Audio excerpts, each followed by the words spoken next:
والعاقبة للمتقين والصلاة والسلام على سيد الأنبياء والمرسلين أما بعد فأعوذ بالله من الشيطان الرجيم بسم الله الرحمن الرحيم خلاصہ تفسیر اے ایمان والو، کوئی ایسا کام نہ کرنا جو نبی اکرم نور مجسم صلی اللہ تعالیٰ علیہ وآلہ وسلم کے لیے رنج و ملال کا باعث ہو، اور ان کا ادب و احترام بجا لاؤ۔ اور جیسے حضرت موسیٰ علیہ السلام کو لوگوں نے ستایا، پھر حضرت موسیٰ علیہ السلام کو اللہ تبارک و تعالیٰ نے بری کر دیا۔ قرآن مجید میں جو ہے یہ اشارتاً سب چیزیں بیان ہوتی ہیں، پھر تفاسیر میں اس کی تفصیل ملتی ہے۔ بنی اسرائیل جو ہے وہ حضرت موسیٰ علیہ السلام کو بیمار سمجھتے تھے، اور سمجھتے تھے کہ یہ ان کے جسم پہ کوئی داغ ہے یا ان میں کوئی کمی ہے، خرابی ہے، جس کی وجہ سے جو ہے وہ یہ ہمارے ساتھ نہاتے نہیں ہیں، کیونکہ اس وقت رواج تھا کہ وہ ایک ساتھ حمام میں سب نہاتے تھے کپڑے اتار کے۔ تو حضرت موسیٰ علیہ السلام کو اللہ تبارک و تعالیٰ نے ظاہر ہے کہ بری کرنا ہے، تو ایک بار ان کے دل میں آئی اور یہ گئے نہر کے پاس۔ انہوں نے اپنے جسم کے کپڑے اتار ایک پتھر پہ رکھ دیے، اور اب غسل کرنے چلے گئے نہر میں۔ نہا کے فارغ ہوئے، کپڑے لینے گئے تو وہ پتھر آپ کے کپڑے لے کے بھاگا۔ اب موسیٰ علیہ السلام اپنے اس کے پتھر کے پیچھے پیچھے، اور وہ پتھر جو ہے حتیٰ کہ آبادی میں آ گیا۔ تو بنی اسرائیل نے حضرت موسیٰ علیہ السلام کو دیکھا۔ اچھا، پھر کسی کے ذہن میں یہ ہوگا کہ یہ بالکل برہنہ ہوں گے، ایسا نہیں ہے، کیونکہ بالکل برہنہ تو اولیاء نہیں نہاتے، تو یہ تو انبیاء ہیں، یعنی جسم کے اوپر ناف سے گھٹنے تک ان کا جسم ڈھکا ہوا تھا۔ تو انہوں نے جسم کو جب دیکھا، آپ کا خوبصورت، بہترین، چمکتا ہوا، طاقتور جسم جب انہوں نے دیکھا تو وہ مان گئے کہ حضرت کو کوئی برس یا کسی قسم کی کوڑ کی کوئی ایسی بیماری نہیں ہے جو چھپاتے ہیں۔ اللہ نے ان کو ظاہر کر دیا اور حضرت موسیٰ علیہ السلام بری ہو گئے۔ یہ واقعہ قرآن مجید میں بیان ہے۔ سورہ سبا کہتے ہیں، ایک شہر کا نام ہے۔ یہاں اللہ تبارک و تعالیٰ نے دو باغ ایسے بنائے، دائیں اور بائیں، کہ جس میں ہر طرح کی، یعنی جسے کہنا چاہیے کہ نعمت تھی، پھل اس طرح کے کہ جو کہیں اور دستیاب نہ ہوتے۔ یہاں کی فضا ایسی تھی کہ نہ کسی کو بیماری لگے، نہ کسی کو گرمی لگے، نہ کسی کو سردی لگے، حتیٰ کہ اگر کسی اور شہر سے کوئی جوئیں سر میں ہیں کسی کے، اور وہ اس شہر میں داخل ہو گیا، اس کے سر کی جوئیں مر جاتی۔ بالکل بہترین ماحول اور بہترین جگہ یہ اللہ تعالیٰ نے پیدا فرمایا۔ اور اتنے درخت، یعنی اتنے پھل درختوں پہ لگتے کہ اگر کوئی شخص سر پہ ٹوکری رکھ کے صرف چلتا تو وہ اتنے بھرے ہوئے درخت ہوتے کہ وہ ٹوٹ ٹوٹ کے اس کی ٹوکری میں، وہ ٹوکری ویسی بھر جاتی، توڑ کے ڈالنے کی ضرورت ہی نہیں۔ ایسی نعمت اللہ نے عطا فرمائی، پھر بھی بڑے خناس لوگ نہیں مانتے اللہ تعالیٰ۔ اب ہیں تو سب اللہ کی نعمت ہے، جبکہ پروردگار عالم جو ہے اس کے لیے تمام جہانوں کی یہ ساری جتنی بھی تعریفیں ہیں سب اسی کے لیے ہیں۔ اور پھر آسمانوں اور زمینوں میں جو مال ہے وہ اللہ ہی کا ہے، وہی ہر چیز کی خبر رکھنے والا ہے۔ اگر کسی کے دل میں ہلکا سا کوئی خیال بھی آیا ہے نا، وہ خیال اللہ جانتا ہے۔ ہلکا سا خیال کسی کو آیا، یا کسی نے چلتے چلتے دیکھا زمین پہ نوٹ رکھا ہوا ہے، نوٹ پڑا ہوا ہے، دیکھ تو نہیں رہا، چاروں طرف دیکھا، پھر ایسی جھک کے بڑی ترکیب سے اٹھا لیا، جب مجلی سے ڈال دیا، کوئی دیکھ نہ لے۔ اللہ دیکھ رہا ہے، حالانکہ یہ اٹھانا جائز نہیں ہے۔ کوئی کہے بھائی اللہ کی زمین سے ملا، نہ، جائز نہیں۔ اب تم نے اٹھا لیا اب تم اس کے امین بن گئے، اب تم اس کے مالک تک پہنچاؤ، یہ تمہاری شرعی ذمہ داری ہے۔ اسے شہد لقطہ کہا جاتا ہے۔ میں مثال دے دی تھی، میں نے کہا مسئلہ بھی بتا دوں آپ کو۔ تو نوٹ ہو، چاہے روپیہ کا ہو یا 5 کا سکہ ہو، کوئی بھی ہو، یہ نہیں یار اٹھاؤ اور مسجد میں ڈال دو، نہ، جس کے یہ پیسے ہیں وہ مسجد میں ڈالنا نہیں چاہتا، آپ کون ہوتے ہیں اس کے پیسے مسجد میں ڈالنے؟ یار کسی غریب کو دے دو، یتیم کو دے دو، یا میں بڑا پریشان تھا، دیکھو میری اللہ نے غیب سے مدد کر دی، ایسی باتیں کرتے ہیں۔ یا کسی کو جو ہے کہیں سے پیسے مل جاتے ہیں، مطلب نیچے سے پڑے ہوئے، تو یار میں بڑا پریشان تھا، میں نے نماز پڑھی تھی، مسجد میں دعا بھی کی تھی اللہ تعالیٰ سے، دیکھو میری مدد ہو گئی نا، مجھے فلاں جگہ سے پیسے پڑے مل گئے۔ یہ جو پیسے پڑے ملے یہ آپ کے نہیں ہیں، یہ کسی غریب کے بیچارہ بھول گیا ہوگا، نہ جانے کس کی تنخواہ ہوگی، نہ جانے کسی کا غریب کا خون پسینے کی کمائی ہوگی، وہ بیچارہ کیوں کہ وہ تلاش کرتے ہوئے، چھوڑنے کا حکم اس لیے کہ وہ تلاش کرتے ہوئے پیچھے سے اسی راستے پہ آئے گا۔ جیسے ہم چھوٹے تھے نا، ہماری چونی ٹھنڈی گھم جاتی تھی تو ہم وہیں گھومتے رہتے تھے، کوئی پوچھتا تھا بھائی کیا ڈھونڈ رہے ہو، وہ ہمارے 4 آنے گھوم گئے تھے یہاں، 8 آنے گھوم گئے تھے یہاں، تو یہ ایک نظام ہے۔ اچھا پھر آپ سوچیں، شاید خیال آ رہا ہوگا ذہن میں کہ ہم نہیں اٹھائیں گے تو دوسرا اٹھا لے گا، تو بھائی آپ تو آفت سے بچ جاؤ گے نا۔ اگر کوئی آفت میں پھنسنا چاہتا تو پھنسنے دو، اگر ہر آدمی یہ سوچ لے ابھی میں نے نہیں اٹھانا تو پھر کوئی اٹھائے گا، تو نیچے سے پیسے نہیں اٹھانے چاہیے۔ تو جو بھی ہم ایکٹیویٹی رکھتے ہیں اپنی، اللہ تعالیٰ اس سے واقف ہے، تو اس لیے اللہ تعالیٰ نے فرمایا کہ دل کو صاف رکھ کر پھر کام کرو، دل کو بالکل کلیئر رکھو، نماز کے لیے آتے ہو تو میری رضا کے لیے آؤ، قرآن سنتے ہو یا پڑھتے ہو میری رضا کے لیے کرو، جو کرنا ہے میرے لیے کرو، کیونکہ میں تمہاری حالت کو جانتا ہوں، تمہاری اوقات سے واقف ہوں، تمہاری نیچر سے واقف ہوں، تمہاری ایک ایک، جب تم نہیں تھے تو میں تمہیں جانتا تھا، پھر تمہیں میں نے گندے نطفے سے پیدا کیا، میں تمہیں جب بھی جانتا تھا، پھر تم بوڑھے ہو کر مٹی میں مل جاؤ گے، تمہاری ہڈیاں گل جائیں گی، میں جب بھی تمہیں جانتا ہوں، اور جب تم بکھر جاؤ گے مٹی میں اس کے باوجود بھی جانتا ہوں، اور جب مجھے قیامت کو تمہیں اٹھانا ہوگا تب بھی جانتا ہوں کہ تم نے کیا کیا کیا تھا، اور قیامت کے دن پروردگار عالم ذرہ خردل کہتے ہیں بالکل ذرہ برابر رائی کے دانہ، اگر کسی نے کوئی نیکی یا بدی کی ہوگی پروردگار اسے دکھا دے گا، یہ دیکھ تو نے کیا تھا، اگر نیکی تھی تو ضائع نہیں ہوگی، بدی تھی تو بچے گا نہیں، تو اللہ سے کچھ چھپا ہوا نہیں ہے، وہی تو رب ہے جو آسمانوں سے بارش برساتا ہے، آسمانوں سے برف برساتا ہے، اولے برساتا ہے۔ آپ کو معلوم ہے آسمان پر بھی برف کا پہاڑ ہے، مفسرین نے لکھا ہے کہ جو برف باری ہوتی ہے یہ اسی پہاڑ سے آتی ہے۔ پھر زمین سے دفینے نکالتے،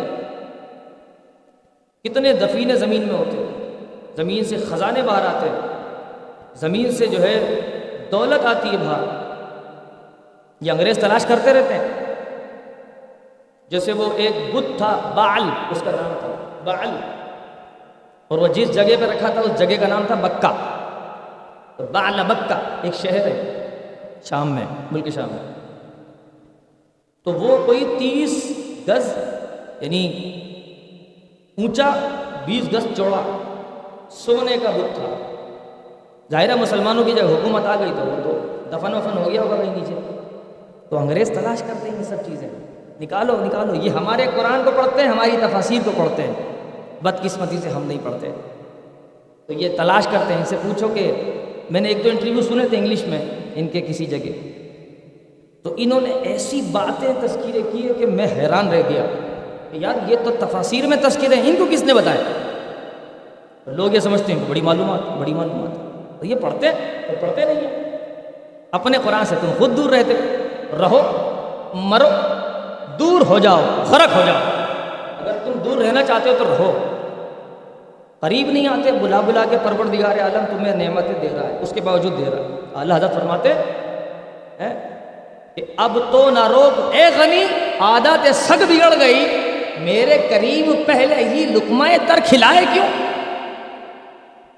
مطلب کیا اس کا مطلب یہ کہ ہم نے صرف ابھی نیت کی تھی ہم نماز پڑھیں گے، ہم نے نیت کی تھی قرآن پڑھیں گے، ہم نے نیت کی تھی اچھا کام کریں گے، ابھی ہم نے کیا نہیں، پروردگار نے پہلے ہمیں اجر عطا فرما دیا۔ رب تو اتنا بڑا کریم ہے، اور پھر اس نے برکتیں ہمارے لیے اتاری آسمانوں سے، پھر آگے بیان فرمائے حضرت سلیمان علیہ السلام کا تذکرہ۔ آپ جب 13 سال کے ہوئے تو بادشاہ بن گئے، تخت نشین تھے، کیونکہ حضرت داؤد علیہ السلام کے بیٹے تھے، آپ بڑے ذہین تھے، بڑے فتین تھے، آپ تخت نشین ہو گئے، پوری دنیا پہ 13 سال کا بچہ حکومت کر رہا۔ اللہ کیا بات، یہ تو دنیا کی عمر تھی، رب تبارک و تعالیٰ نے تو آپ کو نبی بنایا، یہ تو ایک لباس بشریت تھا جو 13 سال کا تھا، ورنہ اندر تو اللہ کا برگزیدہ نبی تھا۔ اور آپ کی عمر مبارک جو ہے 53 سال ہوئی، تو یعنی آپ نے 40 سال دنیا پر حکومت کی، 40 سال۔ اور پھر حضرت داؤد علیہ السلام نے بیت المقدس کی بنیاد رکھی تھی۔ پھر آپ جب بیمار ہوئے تھے تو آپ نے اپنے بیٹے کو نصیحت حضرت سلیمان علیہ السلام کو کہ بیٹا اس کو تعمیر ضرور کرنا ہے۔ اس کی تعمیر میں رکاوٹ تھی، جنات رکاوٹ کرتے تھے، لوگ یہ سمجھتے تھے جنات کو پتہ چل جاتا ہے، کوئی بھی پلاننگ کرتے ہیں جنات پہلے سے جو ہے اس کا کام خراب کر دیتے تھے، بولا ان کو غیب کا علم ہے۔ یہ ذہن میں رکھیے گا آپ بات، کیا بولا؟ غیب کا علم ہے انہیں۔ حضرت سلیمان علیہ السلام نے فرمایا ان کو غیب کا علم نہیں ہے، جنات غیب نہیں جانتے۔ الغرض یہ کہ حضرت سلیمان علیہ السلام نے بھی اس کی تعمیرات کا سلسلہ شروع کروایا، اور بہت ترقی ہوئی تھی آپ کے زمانے میں۔ اللہ نے حضرت سلیمان علیہ السلام کو دنیا کا بادشاہ بھی بنایا، اور ہوا کو آپ کے لیے مسخر فرما دیا تھا۔ آپ مہینوں کا سفر گھنٹوں میں طے کرتے تھے، ہوا آپ کو جو ہے یعنی اگر 1 مہینے کا سفر، جس طرح شام اور یمن کے درمیان میں فرق، تو مہینوں کا سفر آپ جو ہے وہ گھنٹوں میں طے کرتے ہیں۔ یعنی فجر کی نماز پڑھ کے نکلے اپنے یہاں سے تو ظہر کی پڑھ لیں کسی اور ملک میں، اسی طرح عصر کی پڑھ لیں کسی اور ملک میں، پھر واپس آنا ہے تو پھر ہوا کو کہہ دیا تو ہوا نے پہنچا دی۔ کیا بات ہے؟ اور ابھی بھی تو جہاز جاتے ہیں، آسمانوں پہ جہاز چلتے ہیں، کیا ہے؟ ہوا تو لے جاتی ہے انہیں، ورنہ ان کی مجال ہے کہ یہ سفر کر کے دکھائے۔ تو یہ مشین ہے، لیکن یہ مشین چل رہی ہے اس لیے جا رہا ہے، وہ ٹھیک ہے اپنی جگہ ساری چیزیں، لیکن یہ ہوا کا نظام ہی ہے جو ان کو پہنچاتا ہے۔ تو حضرت سلیمان علیہ السلام نے تعمیرات کرائی، اور آپ کی عادت کریمہ بڑی نفیس تھی۔ پھر جب آپ کو پتہ چلا کہ اب میری بھی روح قبض ہونے والی ہے، لیکن ابھی بیت المقدس جو ہے وہ تعمیر نہیں ہوا، تو آپ نے اللہ سے دعا کی کہ یا اللہ مجھے جو ہے اس وقت تک ان پر ظاہر نہ کرنا جب تک یہ کام کو مکمل نہ کر لیں جنات سارے۔ اللہ نے دعا قبول فرمائی۔ حضرت سلیمان علیہ السلام محراب میں آئے اور نیت باندھ کے کھڑے ہو گئے، عصا کے ٹیک لگا کے۔ اچھا، حضرت سلیمان علیہ السلام کی عادت کریمہ یہ تھی کہ آپ جب مصلی پہ کھڑے ہوتے تھے نا عبادت کے لیے، تو مہینہ 2 مہینہ قیام کرتے تھے۔ یہ سلیمان علیہ السلام تھے، مہینہ 2 مہینہ نماز میں مصروف رہتے تھے۔ تو اب سال گزر گیا، جنات کو پتہ ہی نہیں چلا، ان کو پتہ تھا، جنات تو جانتے تھے، انہوں نے بارہا حضرت کو عبادت کرتے ہوئے دیکھا۔ ان کا حضرت نے اس بار لمبی عبادت کی ہے، اور زیادہ لمبی کی ہے، 1 سال ہو گیا حضرت قیام میں ہی ہے۔ پھر اللہ کے حکم سے جو ہے وہ جو عصا تھا نیچے دیمک لگی اسے، اور وہ تھوڑا سا خراب ہوا نیچے سے، تو وہ گر گیا، نیچے آیا گر گیا، تو پھر حضرت سلیمان علیہ السلام زمین پہ تشریف لے آئے، اور 1 سال ہو گیا تھا، ابھی بالکل سلامت ہیں۔ لوگ کہتے ہیں قبروں میں نبی مر گئے معاذ اللہ، اور مردہ ہو گئے، مٹی ہو گئی، مر کے مٹی میں مل گئے۔ اللہ نے یہ بالکل ظاہری طور پر دکھا دیا، تم تو زمین کے نیچے کی بات کرتے ہو، ہم نے تو نبیوں کو زمین کے اوپر زندہ رکھا ہوا ہے، تم تو مٹی کے نیچے مردہ کی بات کرتے ہو۔ اور یہ مثال قرآن میں موجود ہے، کوئی ایسی سے ڈھسی بھی نہیں ہے کہ ہم نے حدیث بتا دی تو تم بولو یہ ضعیف حدیث ہے، ایسا نہیں ہے۔ ہم جذبات میں مت دلاؤ، جذبات میں آ جائیں گے۔ تو حضرت سلیمان علیہ السلام جو ہیں وہ زمین پہ تشریف لائے، جنات کو پتہ چلا، ارے یہ کیا ہوا، حضرت کا وصال ہو گیا۔ پھر ان کو پتہ چلا، اچھا حضرت کا وصال تو سال پہلے ہو گیا تھا، تو ہمیں تو پتہ ہی نہ چلا۔ تو لوگوں کو پتہ چل گیا، دیکھو سلیمان علیہ السلام فرماتے تھے کہ جنات کو غیب کا علم نہیں ہے، اگر ہوتا تو یہ تعمیر نہ کرتے بیت المقدس کی۔